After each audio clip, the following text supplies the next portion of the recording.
Thank you for joining us today on the inaugural episode of Regulatory Ramblings. I'm Ajay Shamdasani, and hopefully this won't be the last episode.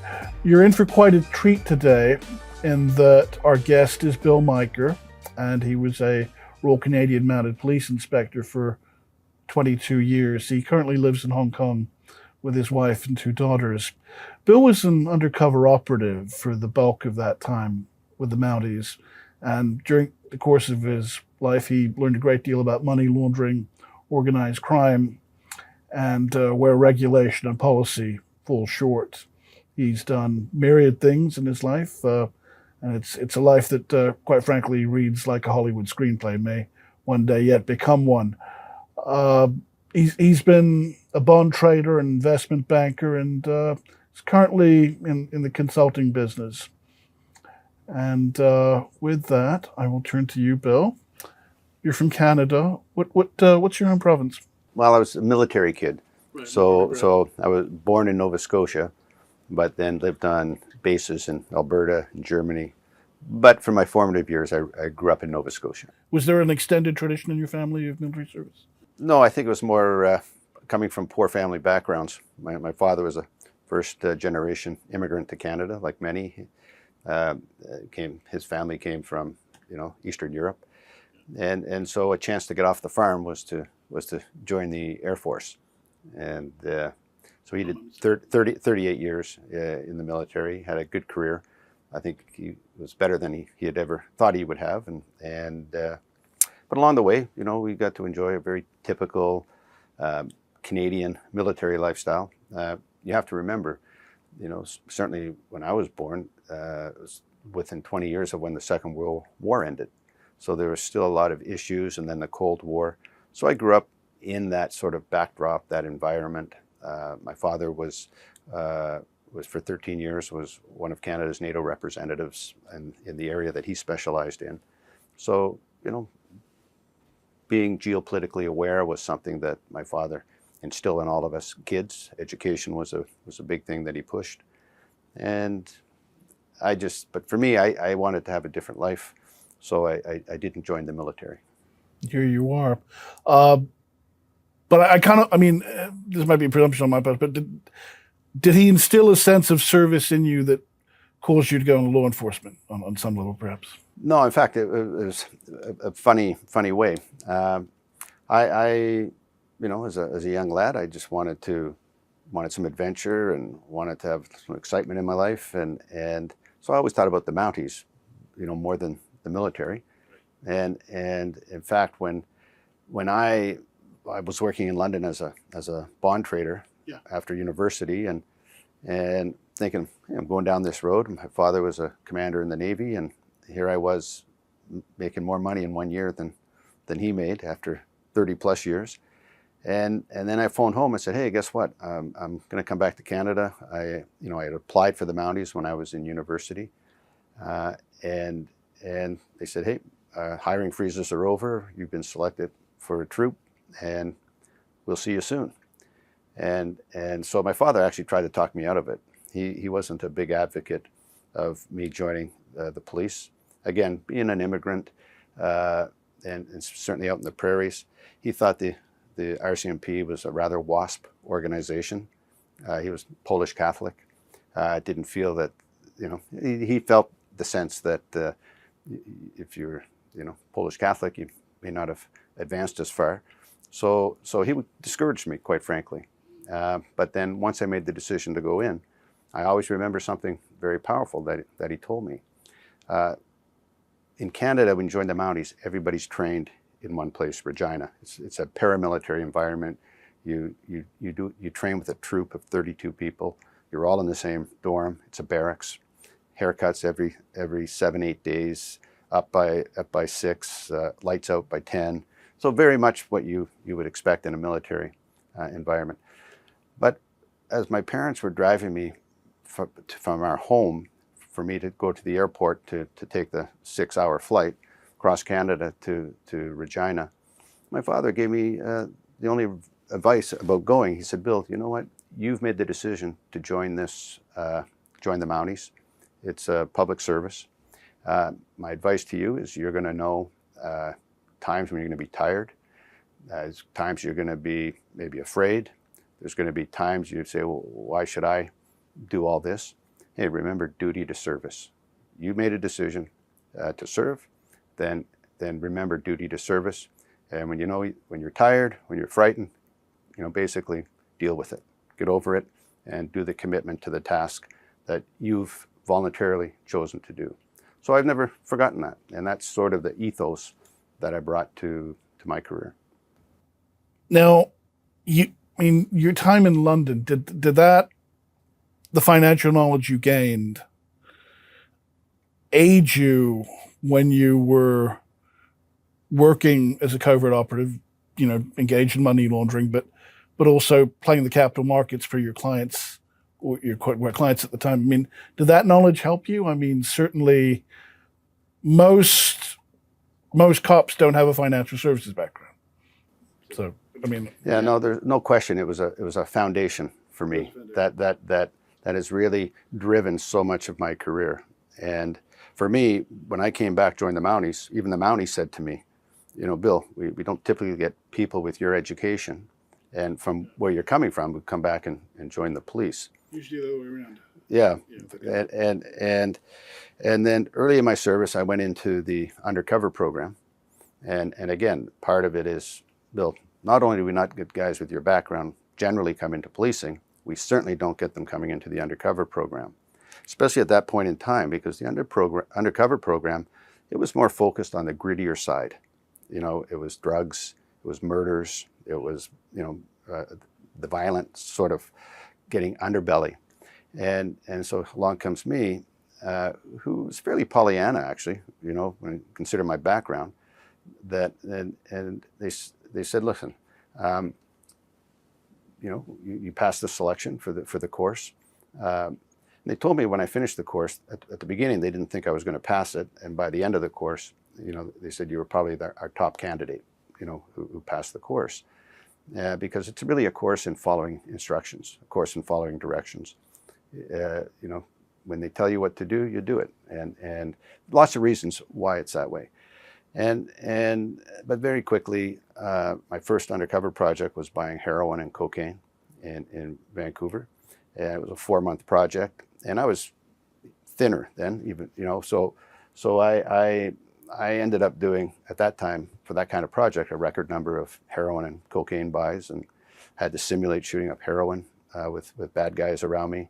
So it's a sink or swim experience. Either you flounder or you don't. And that's part of the process. Before we put you into more intense operations and where more money and more risk involved, let's see if you can, carry the water, as it were. So at that point, I was asked, what do you know about futures and options? And I said, well, I don't know anything about futures and options. I was a bond trader, but I was just flying by the seat of my pants, really. And they said, well, how would you like to go work for the FBI down in Chicago at the Chicago Board of Trade?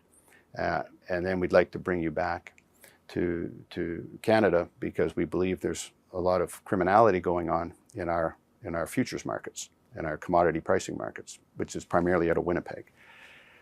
So I went down to Chicago. Because of third-party liability, I had to write all my CFTC exams. I had to write the Canadian Securities exams on futures and options trading. I spent time down in Chicago on the Board of Trade in the soybean meal pits and the soybean oil pits, observing lots, learning lots. Especially back then, before it was. Yeah, that was the open outcry system. Yeah. Everything open outcry, and then came back and spent several years with the, being a trader. So I was a trader and a broker, actually, and the irony is that project never became public. But there's a reason why that project never became public. The bosses figured that I was probably going to do illicit or illegal acts with about 15% of the members of the exchange. I had a wire. I was wired up the entire time. We had wiretaps on the trading floor and a lot of the offices of the people who we gathered evidence on, and in conversations with me, induce that, or we deduce that they're involved in criminal activity. The reality is if they had have charged one, they'd have to charge everybody. And I did illegal acts with about 85% of the members of that exchange. So if we had have, again, charged them all overnight, it would have ended Canada's ability to have independent pricing mechanism for all our commodities, physical commodities. So that was something that the government said, no, that can't happen. So invariably what happened is, funny enough, the RCMP, who was running that investigation, he became the president of the exchange. And so it's just quietly, Canadian way, let's just quietly clean house. Let's put in people that have maybe they don't know the ins and outs of trading, but they certainly have the probity to do it. And that was very helpful because my covert identity was still intact. So I had federally incorporated companies that operated for years. I'd paid taxes. My high school records, my university records were all changed. Pre-internet made it a little easier. So that identity was intact. And so I got asked before that ended, how would you like to keep working for the Americans? And this time we've identified one of the main money launderers for the Medellin cartel operating outside of Colombia. He's doing a lot of his money laundering through commodity transactions. And commodities in grains, we know that he's buying a lot of grains from Canada and the US, shipping it down into, Cartagena and Buenaventura. And cocaine, Bill, money, commodities. So we want you to sit on an airplane seat beside this fellow when he's traveling and engage him. And that was another 4-year journey, covert journey, of getting to the point with the cartel where I was asked to be basically their agent to make all their legitimate investments. And so that ran for a number of years, and I learned a lot. And just like you see these free trade agreements, this fellow he sent me a 50-pound bag of sesame seeds one time to my covert office. And he said, can you go to McDonald's and Burger King and offer them 20% under the latest invoice price, because we'd like to supply all these sesame seeds. And the cartel, back in that time, which was the early 1990s, what you see today in Mexico, that was when it was just starting. So the cartels were investing and buying legitimate companies in Mexico that were already doing business globally, but certainly into North America. They saw that the North America Free Trade Agreement, NAFTA, was signed, and it was going to create this giant trading bloc, Mexico, United States, Canada. And the thing about it is the Colombians are saying, go check out this trucking company, this warehousing company, this logistics company. We'd like to maybe buy them. But and they knew exactly, they were giving me addresses in areas that I knew in Canada very well, because they recognized that with the rollout of NAFTA, they could see which goods are going to be increasing because of tariff rates and the like. And so they were buying companies that allowed them to increase the pipeline of trade so that the bonded goods leaving Mexico. So let's just use a simple example, a truckload of tomatoes, and it's going to be shipped to Canada. People have to eat. Well, within that shipment, there's going to be a bunch of cocaine, and with the volume of trade. So that the bonded seal is on everything. Up it goes into the US, driving up to Canada with all its tomatoes. Along the way, they're sophisticated enough, they break the seal, dump out the cocaine, reseal it, and the goods keep going back up to Canada. Get to Canada, sell your tomatoes just like normal. When the goods come back or the truck comes back, maybe they have weapons in it, or the cash, different ways. The cash and the drugs will never be in the same transaction in that sense. And so these are the sort of things that happen. So when you say, was my time in London beneficial? It was, because I had that experience. And then learning the language of finance. The language of finance, looking at the nature of the trader, the nature of the opportunity. And that's the one thing that, after 38 years of professional life, I like to ask audiences when I speak to them. I said, listen, what do you think? Give me one word that you think best identifies the difference between an honest person and a dishonest person. And for me, that word is opportunity. And there's a lot of people who just had an off day, a bad trade, or wife wants something new. Oh, I got an opportunity. Nobody's looking. That type of thing. So a lot of times I found that good people do bad things. Doesn't make them necessarily an evil person. But then there are others who are purely predators. And for me, I learned that I just needed to focus on three things. Whenever I was sent in to meet a target, and targets have included lawyers, they've included judges, they've included CEOs, they've included drug dealers. It didn't matter, terrorists. I just focused on one of three things: greed, power, or ego. Which of those needs or desires did I need to facilitate for my target so that he would have an interest in me? One thing you have to understand about undercover, again, I used to teach on the courses, and I would ask the class, well, what does undercover mean to you? People would always give the same sort of answers. Well, it means using guile or subterfuge to gather evidence or intelligence. Yes, that's all essentially true. But really, undercover is nothing more or less than relationship building. If you can't establish a relationship with your target, if he doesn't like you, it doesn't matter how gifted you think you are, he's not going to deal with you. And so, yeah, and that's why, like I said, when I sat beside the Major Colombian on the airplane, I was very friendly. I didn't approach him hard on the plane. I let him watch me do my charts, and because I knew he laundered money through commodity transactions, so I got his curiosity. He's the one who made the first comment, and then I just used that to start the conversation. And undercover is an illusion. There's no such thing as a magic, really, in this world. Everything's an illusion. And me using the power of the state, as long as I can articulate clearly what I'm going to do for you, Mr. Bad Guy, it's not your business to know how I do it. It's your business that I get a result. And so, but the power of the state allows me to do many things that shortcut 20 steps that a legitimately bad guy would have to take. I just say, hey, I need the money over here. And we just layer it, and we protect where and how that money got there, because it'd all be government funds. But but you still needed to have the language, and you needed to make it so that somebody was interested in talking to you.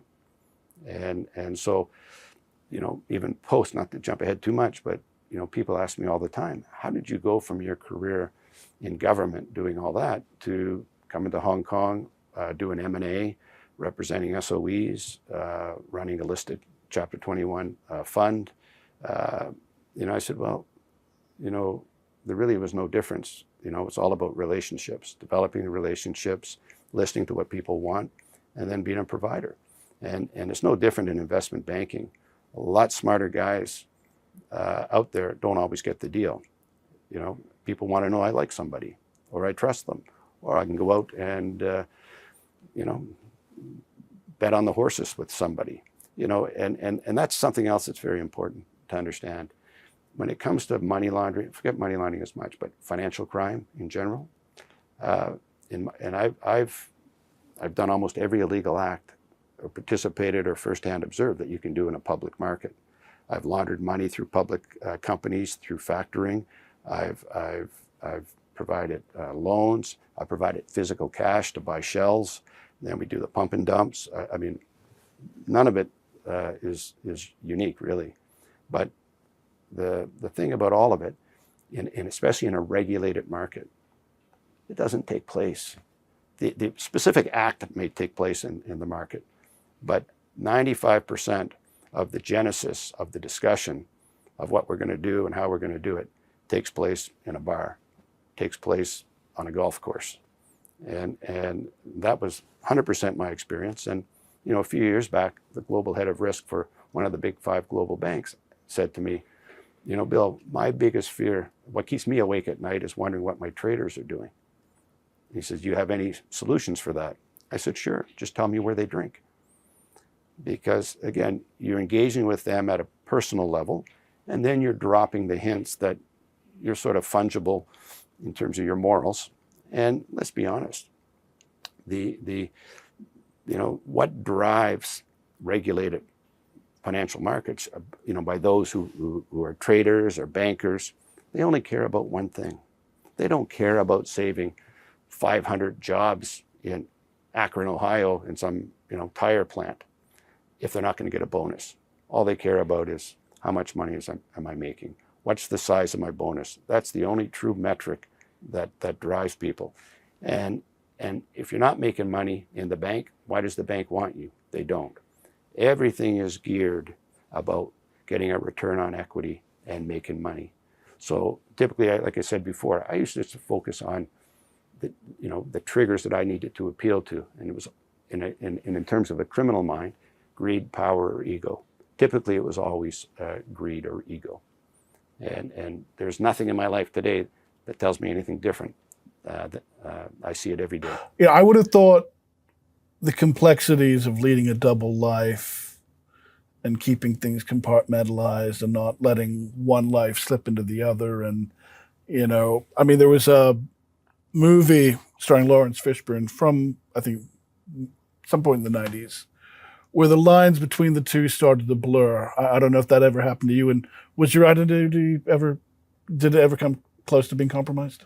My identity, only once I was working in another city, and some guys that I knew from the Mounties, just by pure happenstance, because they went there to see a big football game. And I was in a sports bar with a target, and they come in and hey, Bill, what are you doing here? And my undercover name was Bill McDonald. My real name's Bill Majcher. Bill's a very common first name, so it's easy to use. Just for that reason, McDonald, same initials, right? Bill Majcher, BM. But I signed everything WRM. William Richard McDonald was my covert name. William Robert Majcher is my real name. So for those sort of ease of things, when you're haphazardly or might be drinking too much, same signature all the time. But I went by Bill McDonald, and so these guys hey, Bill, what are you doing here? And I had to kind of give them a look. Hey, and they clued in. One guy came out of the undercover program, and it dawned on him, hey, you're probably here working. And so he goes to the bathroom. He followed me into the bathroom, and another Mountie, and he said, hey, I'm sorry. I said, yeah, don't worry about it. So I go out, and then the target said, Bill, who are those guys? They pick up on this stuff. I said, who are those guys? I said, I said, actually, I met them in a bar a bit earlier before I came here. They were just in a bar, just shooting the breeze with them, and just left it at that. But I had another time where I had my hand raised, and I was doing something, and those were the days. Today, the recording devices are a lot slicker, but in those days, I was wearing what's called a Mini Negra, which is a Swiss-made recorder, and so I used to have it. Our tailors built a pocket underneath the underarm where I'd have it inside the jacket, and then up to the lapel they had this threaded inside the lapel where the recorder is, and I always had in my pocket these little mints because I could turn the on and off switch, because the recorder had only worked for 2 hours, so you didn't want the whole thing live the whole time. So somebody's saying something, and I once had my hand raised, and the guy whack hits me and clunk, right? Hits the metal. And he said, what's that? Is that a gun? I remember that, the blood just drains from your body. And I said, no, a pocket calculator, just a pocket calculator. But I remember, it kind of rattled me because it so caught me off guard. It was so innocent. And the guy who did it, he wasn't a target. He was just a periphery player. And luckily nobody else kind of clued in or got suspicious. But I said, I got to use the bathroom. And I went to the washroom, and I literally, just like you see in a movie, but I just splashed water on my face just to, because it felt like my face was all red, and to me, that would have been a tell. Yeah, well, in both cases, you showed you could think on your feet. But to go back to the first part of that question, we call it, do you know how to turn it off, or do you live the role? And it's important to understand, certainly in the Canadian model, and I think Canada has one of the genuinely better models of undercover. We don't look for people who can act. The problem with an actor, what do you do when you don't have a script? Do you know what to say? So we look for people who can role play. So if you're legitimately a drug trafficker, you're going to react a certain way if somebody doesn't pay you enough money, or somebody tries to steal your drugs. There's certain ways a real drug dealer will react. There's a real way that a muscle guy is going to react. So we look for people who can role play. But what happens sometimes, as you say, some guys can't seem to turn it off. So me and you might be out there, we're doing it, and then we're just two guys out. You're not my target anymore, but you're with another friend, and you're just out at a Dairy Queen or you're out at a golf course, and then somebody treats you a certain way, and you just kind of snap at them, and people are like, what the hell's your problem? You pick up that guys sometimes blur that a little bit. But we do a lot of screening for that after every long-term project. And there's very few people who did as much long-term as I did, quite frankly. But you would have your psych assessments on a long-term project. You're supposed to have them every 6 months, but a lot of things about policy don't get followed when you're operational. Yeah. But you go for the assessment, and I remember saying to the psychologist, the 4 psychologists, I said, no offense, but I understand why we're doing this. But I said, I kind of know the game here, and I know how to keep things in check. I can tell you exactly what you want to hear, so I know what you're looking to hear. He says, yeah, you can. He says, Bill, that's true, but this is really here for your sake, and what are you doing? How are things with you? So I get the game. I actually took it as an opportunity. Say, yeah, sure. I didn't play the game. I actually was fairly open about yeah, this was my experience to date. Yeah, a little frustrated about that. Yeah, home life is suffering a bit.